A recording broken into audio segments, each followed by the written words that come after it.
अस्सलाम वालेकुम प्यारे बच्चों, कैसे हैं आप। उम्मीद है आप सब खैरियत से होंगे। आपने अपने कल के लेक्चर की वीडियो को अच्छे से देखा होगा और आपने अपना टेस्ट अच्छे से अटैम्प्ट किया होगा और अपलोड भी किया होगा। आज हमने 17/1 का काम शुरू करना है। काम शुरू करने से पहले हम इल्म इज़ाफ़े की दुआ पढ़ेंगे। रब्बी ज़िदनी इल्मा। पेज नंबर 39 ओपन करना है आपने। पेज नंबर 39 पे आपके पास unit number 5 the wind. Let's get started है हमारे पास। क्वेश्चन है, देखें। Look at the picture and describe the weather in each. आपने पिक्चर्स देखनी है और इनमें जो वेदर दिखाया गया है उसको आपने डिस्क्राइब करना है अपने वर्ड्स में। Which type of clothes do you wear in hot weather. आप गर्मी के मौसम में कैसे कपड़े पहनते हैं। How is the weather today. आज मौसम कैसा है। इन तीनों क्वेश्चन के आपने अच्छे से आंसर याद करने हैं। पेज नंबर 40 है अब हमारे पास। पेज नंबर 40 पे आपकी ये पोइम की रीडिंग है, आपने इसको अच्छे से रीड करना है।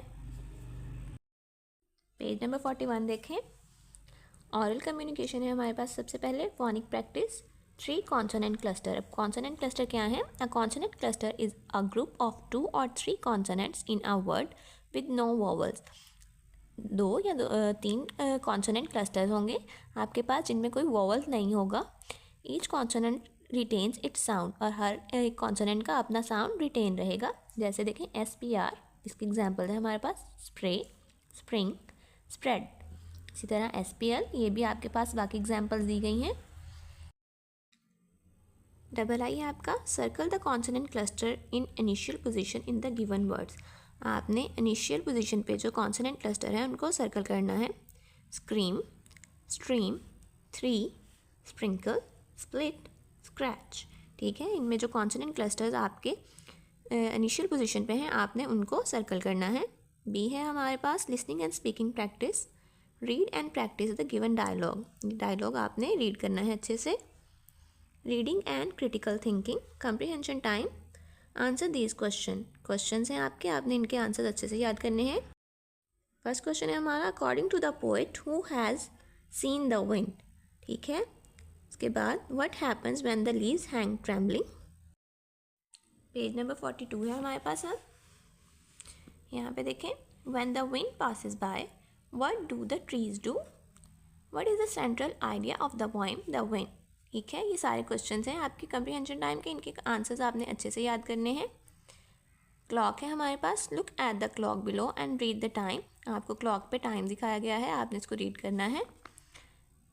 ठीक है, इसके बाद है read the time on the given clocks and write it in the given blank. आपने टाइम नोट करना है और इनको ब्लैंक्स में लिखना है using the term quarter and quarter past. ठीक है, टाइम टू थिंक है हमारे पास। Search the internet and read about different seasonal fruits eaten in winter and summer. आपने इंटरनेट से सर्च करके डिफरेंट सीजनल फ्रूट्स के बारे में देखना है जो हम समर में, गर्मियों में, और विंटर में, सर्दियों में खाते हैं। List down their names in your notebook. आपने उनके नाम अपनी नोटबुक में लिखने हैं। 3 है हमारे पास एस्पेक्ट्स ऑफ लैंग्वेज। वोकैबुलरी है। Read the given words with their meanings. Hang, tremble, walk, pass by. इनके आपने मीनिंग्स लिखने हैं। Page number 43। Synonyms and antonyms. Words having the same meanings are called synonyms. जिनके सेम मीनिंग हो वो synonyms होते हैं। Words having opposite meanings are called antonyms. ठीक है, ऑपोजिट वर्ड जो वो antonyms होते हैं। इसी तरह हम एग्जाम्पल है, जैसे एक्सपेंसिव, इसका synonym क्या है, कॉस्टली, और एंटोनियम है cheap. Happy, cheerful, sad, finish and start. Words poor, better. Next है आपके पास write synonyms and antonyms for the given words using a dictionary. Using यहाँ आपको डिक्शनरी यूज़ करते हुए सिनोनिम्स और एंटोनिम्स लिखने हैं। Respect, profession, dignity. उसके बाद है हमारे पास gender nouns. A masculine noun refers to the male gender. हमेशा मेल जेंडर को यूज़ करने के लिए हम क्या करते हैं, मैस्कुलिन नाउन यूज़ करते हैं। Feminine noun refers to the female gender. A neuter noun refers to things that are neither male nor female. ठीक है, एग्जाम्पल है masculine father, policeman, peacock, feminine mother, police woman, peahen। Neuter में क्या आ जाएगा, door, bottle, wrapper। अब इसी तरह है हमारे पास I. Classify the given nouns in their respective column. आपको ये कुछ एग्जाम्पल्स दी गई हैं, आपने इनकी रिस्पेक्टिव कॉलम में इनको बताना है कि ये मैस्कुलाइन है, न्यूटर है या फेमिनाइन है। Page number 44। अब ये पीछे जो हमने देखे थे, आपको दिए गए थे कुछ नाउन्स, उनको आपने यहाँ पे उनके कॉलम्स में लिखना है। उसके बाद है right the feminine of the underline masculine noun. जो अंडरलाइन किए गए हैं मैस्कुलिन नाउन, उनके आपने फेमिनिन लिखने हैं। My brother is a hard working man, तो यहाँ पे आ जाएगा my sister is a hard working woman. इसी तरह ये बाकी भी आपने इसको कर लेना है। फिर ही सा a fox in the zoo. My nephew is a naughty boy, इसमें फॉक्स की जगह वैक्सीन आ जाएगा और नेफ्यू की जगह नीस और बॉय की जगह गर्ल। नेक्स्ट है हमारे पास preposition of time. A preposition of time help us to discuss a specific time period such as date on the calendar, one of the days of week or actual time when something take place. preposition of time क्या है? कोई दिन calendar का या हफ्ते का कोई दिन या फिर कोई एक्चुअल टाइम जब कोई काम हो रहा हो। The main market does not open on Sunday. अब ऑन इसमें क्या है? ऑन संडे, तो preposition of time. The bank closed for lunch break at 2:30 p.m. at 2:30, तो यहाँ पे at भी आपके पास preposition of time है। इसी तरह आपने ये सारी एग्जाम्पल्स पढ़नी है। वी है हमारे पास choose any 5 preposition of time and use them in sentences in your notebook। आपने अपनी नोटबुक में 5 सेंटेंस। पेज नंबर 45 है हमारे पास डिग्रीज ऑफ रेगुलर एडजेक्टिव। अब डिग्रीज ऑफ एडजेक्टिव है हमारे पास। Regular adjectives take ER and EST to make comparative and superlative adjective. अब हम एडजेक्टिव को रेगुलर एडजेक्टिव्स के साथ ER या EST लगाते हैं तो वो कंपैरेटिव और सुपरलेटिव बन जाती हैं। जैसे एग्जांपल हमें दी है big, bigger, biggest, great, greater, greatest, old, older, oldest, lucky, luckier, luckiest. इसी तरह write the comparative and superlative degrees of the given adjective.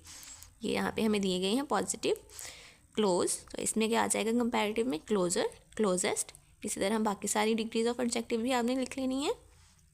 Writing है हमारे पास guided writing. Look at the given pictures, tick your favourite season and fill in the given mind map. आपको जो season दिए गए हैं इनमें जो आपका फेवरेट सीजन है आपने उस पर टिक करना है। पेज नंबर 46 है आपके पास। आपने ये माइंड मैप फिल करना है। सबसे पहले आप लिखेंगे सीज़न नेम। आपका जो फेवरेट सीज़न आपने टिक किया है उसका नेम लिखना है यहाँ पे। योर फेवरेट फ्रूट, आपका फेवरेट फ्रूट क्या है उस सीज़न का। Clothes you wear in this season, आप इस मौसम में कैसे कपड़े पहनते हैं। Any beautiful memory of this season, इस सीज़न की आपकी सबसे खूबसूरत जो मेमोरी है वो। Things you like to do in this season, आप इस मौसम में क्या करना पसंद करते हैं। ठीक है, इसको आपने माइंड मैप को फिल करना है। Now right a paragraph using information given above in your notebook. ठीक है, अब आपने इसी इन्फॉर्मेशन को यूज़ करते हुए एक पैराग्राफ लिखना है। ठीक है, बी है हमारे पास creative writing. Write a narrative paragraph on how to keep your environment clean. आप अपने इन्वायरमेंट को, अपने माहौल को कैसे साफ़ रखते हैं उस पर आपने एक नैरेटिव पैराग्राफ लिखना है।